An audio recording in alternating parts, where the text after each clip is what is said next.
वर्ष 2022-23 का बजट आज विधानसभा में प्रस्तुत किया है। यह बजट प्रदेश की 25 करोड़ जनता की जनाकांक्षाओं की भावनाओं के अनुरूप प्रदेश के समग्र विकास को ध्यान में रख करके गांव, गरीब, किसान, नौजवान, महिलाएं, श्रमिक और समाज के प्रत्येक तबके को ध्यान में रख करके बनाया गया है। आदरणीय प्रधानमंत्री जी के नेतृत्व में, उनके मार्गदर्शन में लोक कल्याण संकल्प पत्र की भावनाओं के अनुरूप देश की सबसे बड़ी आबादी का राज्य उत्तर प्रदेश उन जन आकांक्षाओं की पूर्ति कर सके और समग्र विकास के लक्ष्य को प्राप्त करने में सहायक हो सके, इस दिशा से उत्तर प्रदेश सरकार का यह बजट 5 वर्षों का एक विजन भी है, जो प्रदेश के सर्वसमावेशी समग्र विकास के साथ साथ एक उज्जवल भविष्य की रूपरेखा भी तैयार करेगा। मित्रों, हम लोगों ने 2022 का विधानसभा का चुनाव के पूर्व एक लोक कल्याण पत्र जारी किया था। ये लोक कल्याण संकल्प पत्र में कुल 130 घोषणाएं हुई थी। इन 130 जो संकल्प हमारे लोक कल्याण संकल्प पत्र में थे, उसमें से 97 संकल्पों को हम लोगों ने इस बजट में, पहले ही बजट में स्थान दिया है और इसके लिए हम लोगों ने 54,883 करोड़ रुपए का भी प्रावधान किया है। जो संकल्प 130 संकल्प थे, उनमें से कुछ संकल्प पहले से चले आ रहे थे, कुछ नए थे। उनमें से 97 संकल्पों को आज यहां पर इस बजट में स्थान दिया गया है, जिसमें 44 संकल्प नए हैं। इनमें जो प्रमुख घोषणाएं हैं आज के बजट में, वह मुख्य रूप से उज्ज्वला योजना के अंतर्गत जो लाभार्थी परिवार हैं, उनको वर्ष में 2 रसोई गैस के सिलेंडर उपलब्ध करवाने की घोषणा, और वह बजट में उन्हें स्थान दिया गया है। अन्नदाता किसानों के लिए भामाशाह भाव स्थिरता कोष की स्थापना के लिए धनराशि, एक फंड की स्थापना की गई है। यहां पे हम लोग पहले से ही एमएसपी का लाभ धान, गेहूं और अन्य फसली के लिए किसानों को उपलब्ध कराते रहे हैं, लेकिन आलू, टमाटर, प्याज आदि फसलों के लिए इस प्रकार की व्यवस्था अब तक नहीं थी। इस बजट में हम लोगों ने अपने अन्नदाता किसानों को राहत देने के लिए भाव स्थिरता कोष की स्थापना भी की है और उस कोष के लिए भी व्यवस्था की है।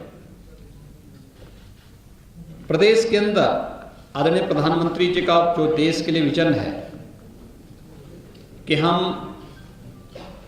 फर्टिलाइजर, केमिकल और पेस्टिसाइड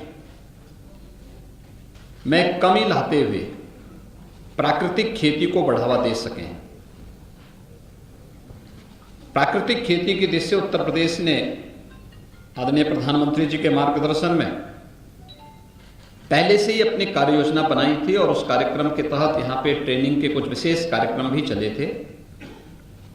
प्रदेश में इस समय हजारों किसान ऐसे हैं जो प्राकृतिक खेती के साथ जुड़े हैं उनके लिए टेस्टिंग लैब की स्थापना भी हर कमिश्नरी स्तर पर हम लोग स्थापित कर रहे हैं। लेकिन अगले 5 वर्ष के लिए संपूर्ण बुंदेलखंड को प्राकृतिक खेती योजना के साथ जोड़ने की कार्रवाई को भी हम लोगों ने इस योजना में लिया है। इससे पहले गंगा के किनारे के जो 5-5 किलोमीटर के दायरे के क्षेत्र हैं, भारत सरकार के साथ मिलकर के इस कार्य योजना को हम आगे बढ़ा रहे हैं। लोक कल्याण संकल्प पत्र में एक और घोषणा हम लोगों ने की थी, वह थी किसानों के लिए सिंचाई की योजना की व्यवस्था अगले 5 वर्ष के अंदर यानी 0 तक पहुंचाना, फ्री में उन्हें सिंचाई की सुविधा उपलब्ध हो सके। इसके लिए हम लोग पीएम कुसुम योजना के अंतर्गत निःशुल्क सोलर पैनल उपलब्ध कराने की कार्रवाई को आगे बढ़ा रहे हैं। 15,000 से अधिक सोलर पैनल की कार्रवाई को इस वित्तीय वर्ष में हम लोगों ने इस बजट का हिस्सा बनाया है, जिसका लाभ हमारे अन्नदाता किसानों को प्राप्त होगा। इसके अलावा प्रदेश के अंदर हम लोगों ने जो अन्नदाता किसानों के जिससे अन्य जो तमाम घोषणाएं की हैं, जो इस बजट में हम लोगों ने इसे स्थान दिया है, जो प्रस्ताव दिए हैं, उसमें एमएसपी का लाभ हमारे अन्नदाता किसानों को प्राप्त हो सके, इसके लिए बजट का प्रावधान सिंचाई की अवशेष परियोजनाओं को आगे बढ़ाने के साथ ही 1,000 करोड़ रुपए की लागत से लघु सिंचाई की परियोजनाओं को पूरा करने के लिए भी एक विशेष प्रावधान इसमें दिया गया है।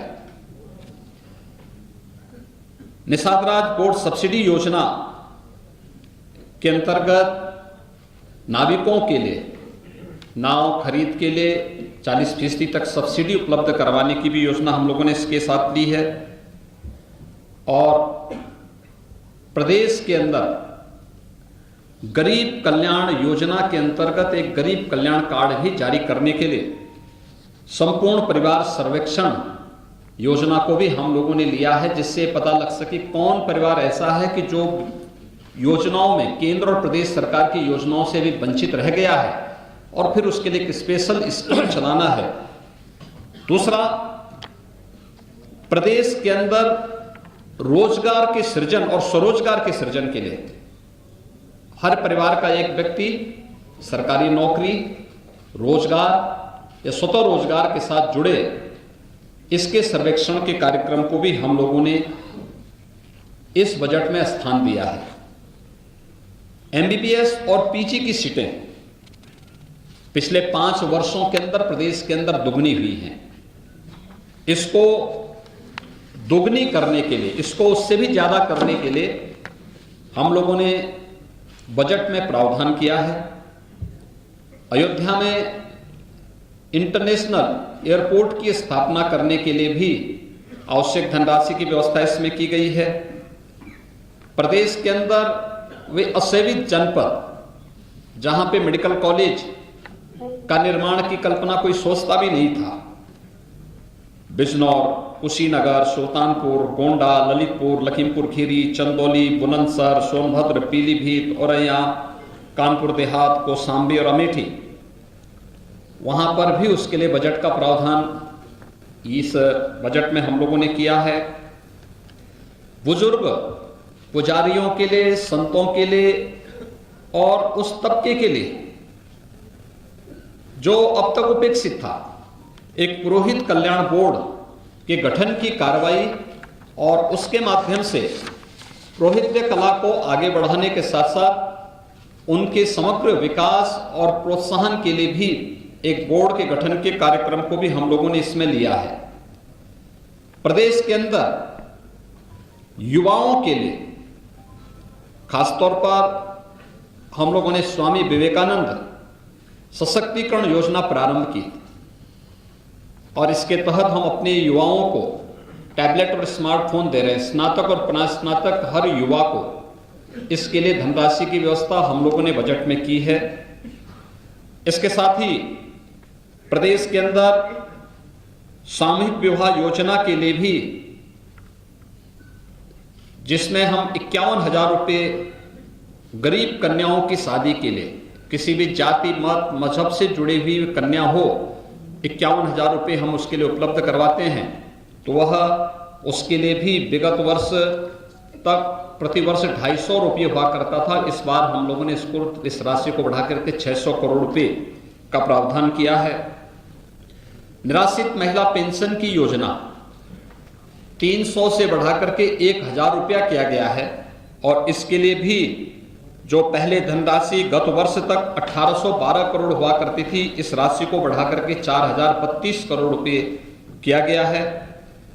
प्रदेश के प्रतिभाशाली युवाओं के लिए हर जनपद में अभ्युदय कोचिंग की व्यवस्था, जिससे वह अखिल भारतीय स्तर पर और प्रदेश स्तर पर किसी भी प्रतियोगी परीक्षा की तैयारी के लिए स्थानीय स्तर पर उसकी ट्रेनिंग हो सके, उसे कोचिंग की सुविधा फ्री में उपलब्ध हो सके। इसके लिए मुख्यमंत्री अभ्युदय कोचिंग योजना के लिए भी हम लोगों ने व्यवस्था की है।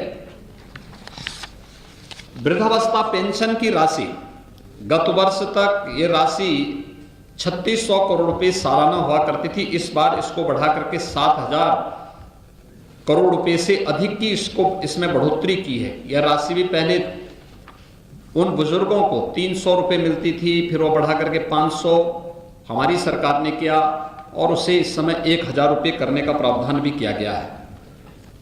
प्रदेश के अंदर जो शुगर मिल है, चीनी उद्योग में विगत कुछ वर्षों के दौरान, पिछले 5 वर्ष के दौरान उत्तर प्रदेश ने देश में बहुत अग्रणी भूमिका में काम किया है। यहाँ तक कि कोरोना जैसी महामारी के दौरान भी हमने प्रदेश में चीनी मिलों को बंद नहीं होने दिया। गन्ना किसान के मन में उसके प्रति एक विशेष उत्साह भी है कि पहली बार ऐसे देखने को मिला जब कि सरकार अपने स्तर पर इनिशिएटिव लेकर के गन्ना किसानों के हितों के लिए कार्य कर रही है। हम लोगों ने पिछले बार 3 चीनी मिलों की नई स्थापना की थी। इसमें रमाला चीनी मिल, मुंडेरवा चीनी मिल और पिपराइच चीनी मिल। इसके अलावा कुछ चीनी मिलों को जो बंद थे उनको हमने प्रारंभ किया। इस बार भी लगभग 6 ऐसी चीनी मिलों के लिए जो जर्जर स्थिति में हैं, उनके एक्सपेंशन और वहां उनके आधुनिकीकरण की कार्रवाई को भी सरकार ने अपने हाथ में लिया है, जिसमें क्षमता विस्तार के साथ साथ वहां पर आधुनिक चीनी मिलें लग सकें। ये प्रदेश के अलग अलग स्थानों पर हैं। उसमें सांथा है, ननौता है, आपके छाता चीनी मिल है, बुड़वल है। इसी के साथ ही जो मोहद्दीनपुर मेरठ की चीनी मिल है, उसमें डिस्टिलरी की स्थापना की कार्रवाई को भी हम लोगों ने इस बजट में स्थान दिया है। मित्रों, 2019 का प्रयागराज कुंभ उत्तर प्रदेश और देश और दुनिया के सामने अपनी एक नई पहचान बनाया।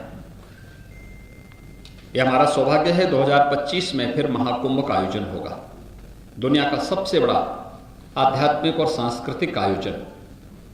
हमारी सरकार अभी से इसकी तैयारी प्रारंभ करने जा रही है और इसके लिए हम लोगों ने बजट में प्रावधान किया है। इसके लिए एक अलग से मत खोल करके प्रयागराज कुंभ को फिर से ऐतिहासिक बना करके देश और दुनिया का एक यूनिक इवेंट के रूप में से प्रस्तुत करने के लिए यह व्यवस्था भी इसमें की गई है। लोक परंपरा और लोक संस्कृति किसी भी सांस्कृतिक विरासत की आधार होती है। लोक गाथा, लोक परंपरा इस संस्कृति की आत्मा होती है। प्रदेश इस दिश से बहुत समृद्ध है कि यहाँ पे पूर्वी उत्तर प्रदेश में भोजपुरी बोली जाती है, अवध और इसके आसपास के क्षेत्र में अवधी बोली जाती है, ब्रज हमारा जो क्षेत्र है इसमें ब्रज भाषा बोली जाती है, बुंदेलखंड क्षेत्र में बुंदेलखंडी बोली जाती है। इन सब के भी एकेडमी स्थापित हो, इन पर शोध हो, वहां पर इन लोक परंपराओं और लोक भाषाओं के उत्थान के लिए कुछ कार्य हो सके। इसके लिए संत कबीरदास भोजपुरी एकेडमी, केशवदास बुंदेली अकादमी, गोस्वामी तुलसीदास अवधी अकादमी और संत सूरदास ब्रजभाषा अकादमी की स्थापना की कार्रवाई को भी हम इस बजट में हम लोगों ने स्थान दिया है। वाराणसी में वहाँ पर काशी विश्वनाथ धाम की स्थापना के बाद जो टूरिस्ट का फुटफॉल रहा है कई गुना बढ़ा है। प्रतिदिन 1 लाख श्रद्धालु बाबा विश्वनाथ मंदिर में दर्शनार्थ आ रहा है। काशी और उसके आसपास के क्षेत्र में प्रधानमंत्री जी के विजन के अनुरूप समग्र विकास को देख करके अभिभूत होता है। वाराणसी में श्रद्धालुओं और यात्रियों के लिए, स्थानीय नागरिकों की सुविधा के लिए रोपवे के निर्माण के साथ ही मेट्रो के निर्माण की कार्रवाई का भी प्रावधान गोरखपुर, वाराणसी, झांसी, मेरठ, इस सिटी में भी हम लोगों ने मेट्रो परियोजना के लिए भी, प्रयागराज, यहाँ पर मेट्रो परियोजना के लिए भी धनराशि की व्यवस्था हम लोगों ने की है।